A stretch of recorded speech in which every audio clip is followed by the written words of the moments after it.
मनोज साहू घंटपड़ा पंचायत बासिंदा। विगत दिन में घंटपड़ा ग्राम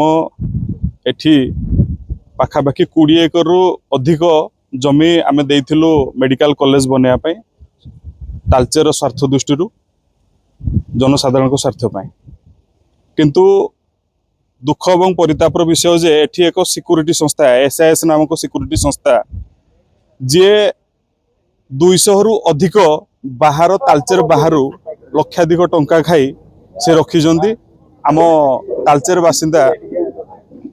जो आशा आकांक्षा नहीं कि एठी एक मेडिकल कॉलेज है आम निजुक्ति पाइबू एवं आम ग्रामवासी जो खुशी लहरी थिला जे आम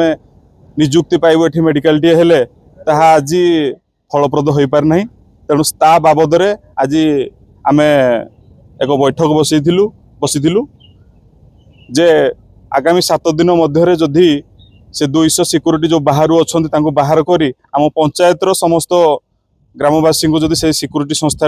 निजुक्ति न दि जाए 7 दिन मध्य जेते गुड़ी आम पंचायत अच्छी MCL अधीन संस्था संपूर्ण बंद करूँ। निश्चित भाव विगत दिन में जो एठी मेडिकल हो CGM ऑफिस हो DAB हो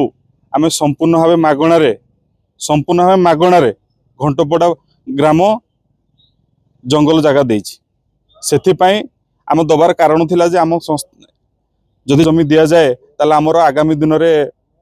घंटपड़ा ग्रामवासी निजुक्ति पाइबे सबु क्षेत्र में फलप्रद हम आम फलप्रद हम से आम ए बृहत दृष्टि स्वार्थ देखिकी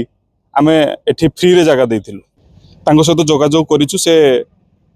एबे पर्यंत कर्णपात करना मेमोरेंडम माध्यम आम 2 दिन भितर तांको देखा करू से विषय किसी आलोचना होई नहीं 2 दिन भितर देखा हेले आम मेमोरेंडम देकी तांको सहित डिस्कशन करू।